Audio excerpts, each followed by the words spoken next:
Hi guys, it's Ashley from Ashley's Paper Heart, and today I thought we could do a little pen pal folder tutorial. So this pen pal folder is what I would call the cabinet of curiosities. It's very heavily inspired by like naturalist and specimen type things. So I had been showing this off on my Instagram and asked if people wanted a tutorial, and they said yes, so I decided to go ahead and make one. Now I will say up front that this is a more tedious project. It is definitely not something that's going to take a short amount of time, but I still enjoyed it either way. So first, to start off, I am using these stamps. I showed the maker of the stamps in the very beginning. So I am using Vellum because I want to have the transparency. I think that's what really adds like the kind of flair to it. And I'm also using the Stays On ink because I know it's going to stay on the vellum pretty well. So I'm going ahead and stamping the vellum so it will give it a chance to dry while I finish making the rest of the folder. So I just put that to the side. Now I'm using an 8.5 by 11 sheet of craft paper. You can use whatever you have on hand.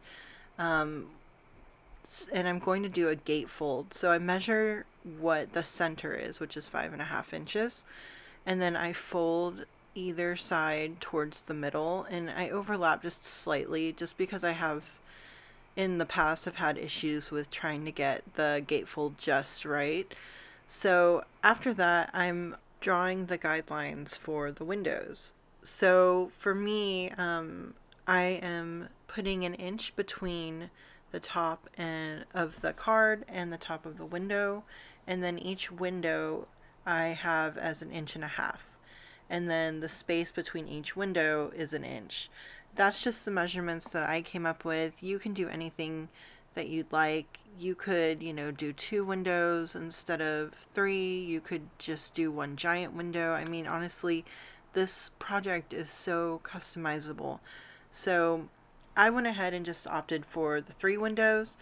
And after drawing my guidelines, I then draw in the vertical guidelines. So how far away from the edge do I want the window to stop? And I believe I did half an inch on both sides. So half an inch from the end and half an inch from the fold. And that kind of gave me enough room to, as you'll see moving on, to put down the acetate and then to kind of like tape it off with the washi border just to give it a little more structure. And that's kind of like the system that I found works for me. Now, I have my card pretty long because the envelope that I plan on mailing this out in is, I believe, 6 by 9. So if you have a shorter, more standard size envelope that you'll be sending this in, I would definitely cut down the card in general and then do your windows and sizing, whatever fits best. And honestly, like, you can eyeball this if you want, if you're not concerned with like perfect measurements. I don't know, I like to get things measured just right.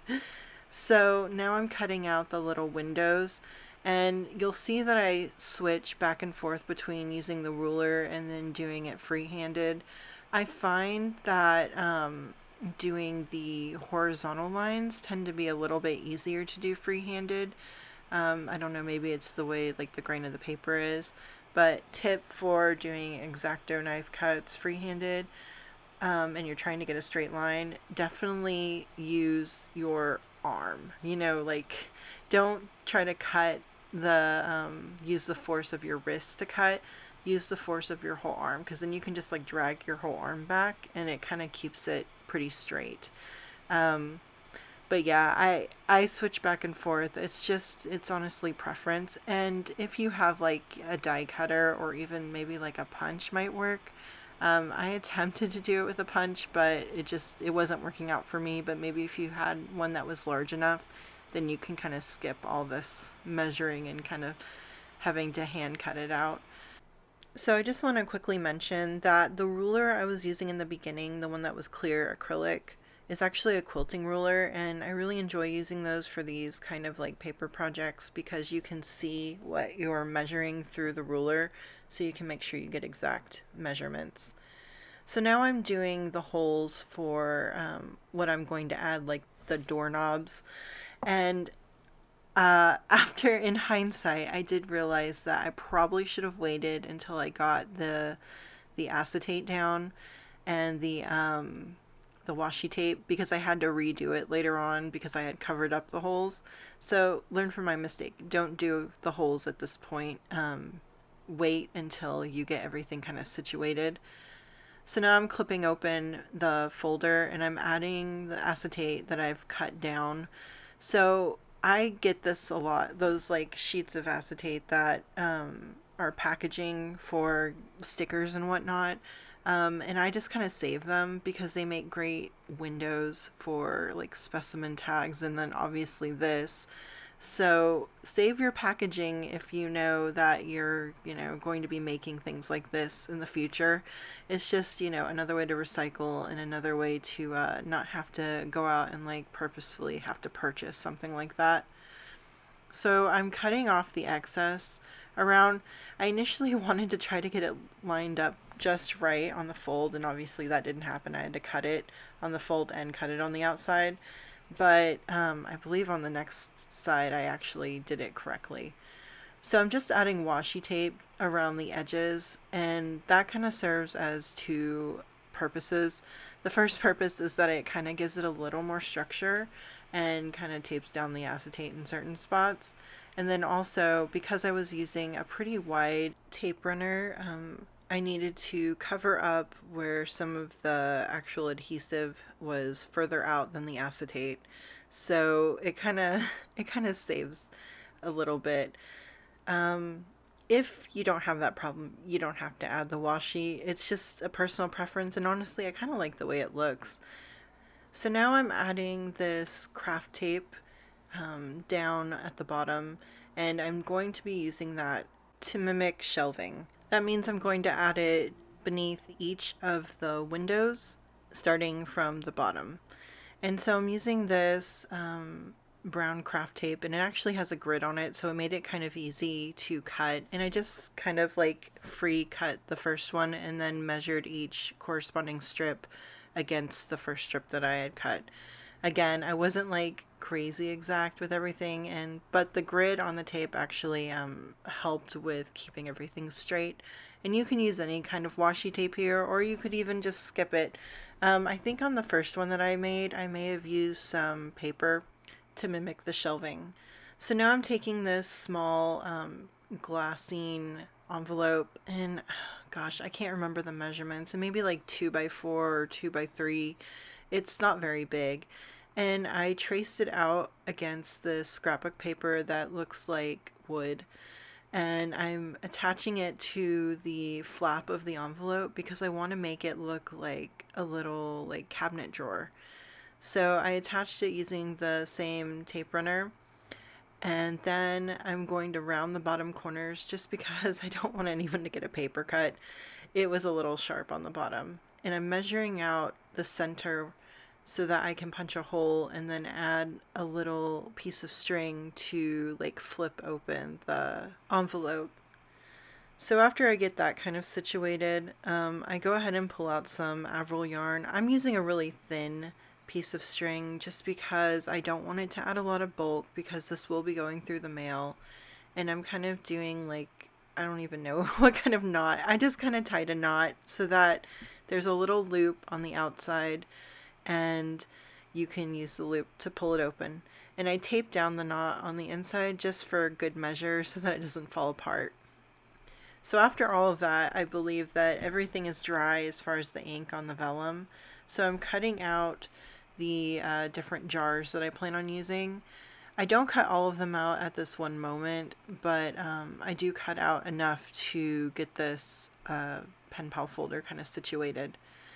So I actually got these stamps from a shop called Little Happy Things, and I really enjoyed them a lot. They actually have quite a few more unique items that are harder to find. And again, in the beginning, I like showed the name of the stamp, but I will also put the name of the maker of the stamp down in the description, just so that if you want to try to find these, you can. So now we're getting towards the fun part, which would be the actual decorating and situating of the different bottles and whatnot. So because of the soft box light that I have above my desk, the bottles on some of them are starting to look washed out. They are in actuality. They're all like, the ink is very, very black. For the adhesive that I'm going to be using to glue down the different bottles and jars, and then also this little pocket, I'm using Fabrifix for two reasons. One, because I can get a nice thin line of adhesive down, and then two, because it is extremely strong and it holds things really well. You do get kind of like what I would call a glue stain, and you can see it through the vellum, but I really don't think that there's much that can be done about that. As far as the way that I'm gluing these down, the jars, because they're so small, on the outside ones, I am just gluing down the sides to make them more of like, or one side, to make them look more like a tuck spot. That way I can kind of fit larger things in. And then some of them I am gluing down on three sides to kind of really look more like a jar, and then have smaller items fit into the top. I'm also using the tape runner to kind of stick down that envelope, just because I feel like that works really well on those glassine bags. And now I am going to be moving on to the front. So I'm using this, again, a scrap piece of paper that was actually a part of packaging to make the little doorknobs. I really like the shiny, I don't know, I like the design a lot. It's pretty, and I thought it would make great little faux doorknobs. And I'm pulling out these two tiny little brads, and they are really small. I've dropped them and had horrible luck trying to find them. I'm punching holes into the doorknobs, trying to get it as centered as possible, and then I'm going to place them onto the actual pen pal folder where I want the little doorknobs to be. Because I punched the holes too early and I had to re-punch them, the doorknobs are they're a little wonky. As you can see, they don't line up perfectly, but I think it's going to be okay. So now it's on to the fun part of decorating each one of these little jars. Now, you don't have to decorate everything, but I'm a little bit extra, and so I decided to decorate every little thing. Sorry about the camera. I don't know. My autofocus turned on for some reason, and then I was having issues, but I fix it in a few minutes, so hopefully it doesn't bother you too much. So, like I was saying, I just added little pieces here and there. I didn't want to cover up the whole jar because I do want it to look like a jar, and I want people to be able to see what is actually in them, because that's really the fun of it. But I am adding little pieces here and there, and I'm all trying to keep it in kind of that whole naturalist vibe. So I'm using butterflies and florals, and I don't know if I added shells to this one or if I used it on a different one. But I'm just using little elements like that just to kind of add a little extra flair. It's something that I don't know, I'm extra. So I kind of wanted to talk about why I wanted to do this whole cabinet of curiosities thing and kind of give a throwback to my college days. So back when I was in college, I was in a class where we had to do packaging design.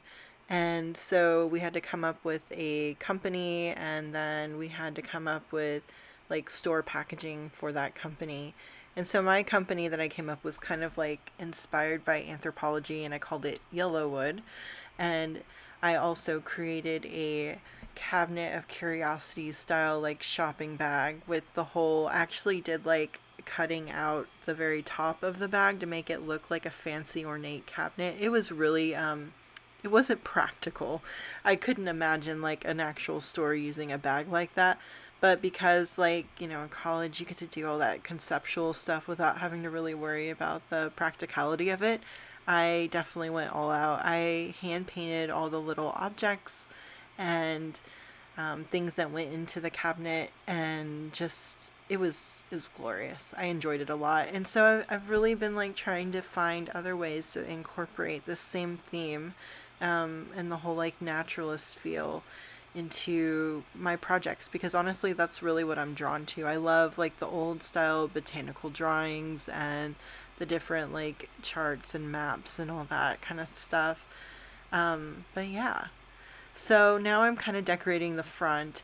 I am trying to work a little bit around the windows. I don't want to block out the windows completely, just because the whole point of the windows is to be able to see what's inside. And but I do want to add kind of a little more interest on the outside. Something that I had thought about, but I didn't want to like go out and make another purchase, was that it would be really cool to do the same like setup, but with scrapbook paper that looks like, you know, has that wood grain pattern, because then it's really going to start looking like a cabinet. And then I think maybe later on I might do another one where I actually do like more of the ornate like cuts on the top to make it look like it's shaped like a cabinet, like an antique cabinet. But who knows? I may get too intimidated and not do it. So, but if I do, I will post it on my Instagram. So that's another thing. I do post these like really conceptual projects and whatnot on my Instagram, specifically on my stories. So if you're ever wanting to like kind of like have a say so in the tutorials that I'm going to be doing, I do post a lot of like I ask people there if they're interested in something. So check me out on Instagram and keep an eye on my stories, because I'm always asking for opinions and opinions on content there. So I'm adding some florals and then a fake postage stamp and whatnot. I'm really playing with the transparency. I'm using a lot of things that are transparent. Please excuse the glare. I can't really control the glare of the acetate too much. I wish I could. Maybe in the future I can try to diffuse my light just a little bit more so I'm not getting like that constant glare. So as a thank you, and especially for like hitting just over 300 subscribers now, so thank you guys, I want to do a little giveaway with this project. So the pen pal folder that I'm making here and all the goodies that I will be putting in it in a second, I would like to give that away to one of you guys. Just as a thank you for always inspiring me and encouraging me, and you have no idea how much this community means to me and how much it means for you guys to watch my videos and write nice comments. It really just completely makes my day. So as far as the rules of the giveaway, it will be open internationally, and you have to be 18 years or older. You have to be a subscriber to my channel. And then please just leave a comment. You know, anything you want. Tell me what videos you'd like to see from me in the future, or some of your favorite stationery finds. Just anything you feel like leaving in the comments. I appreciate it. Oh, and don't forget to like the video as well. I will put all that information down in the description just so that no one forgets, and you know. So now we're on to the last leg of this video, and I know it was a long one, and this project took me a long time to do, I'm not gonna lie. I think I spent an hour and a half making this, and that was even after making like multiple ones over and over again, just so I had like the whole process down. It's just, this is one where the attention to detail really matters, at least in my opinion, and that's where like is the time sink, honestly, is like all the little details and stuff. So I'm filling up these jars, and so because the openings of the different little bottles and jars are so small, I am picking smaller pieces of ephemera. I'm cutting, you know, washi stickers down so that they'll fit correctly. But I think all in all, in the end, it really pulls everything together and just gives the recipient, you know, a fun time pulling out all the little goodies from every nook and cranny. So as we finish up this video, I just want to say thank you so much for watching. Thank you for just hanging out with me and creating with me. And don't forget to enter the giveaway.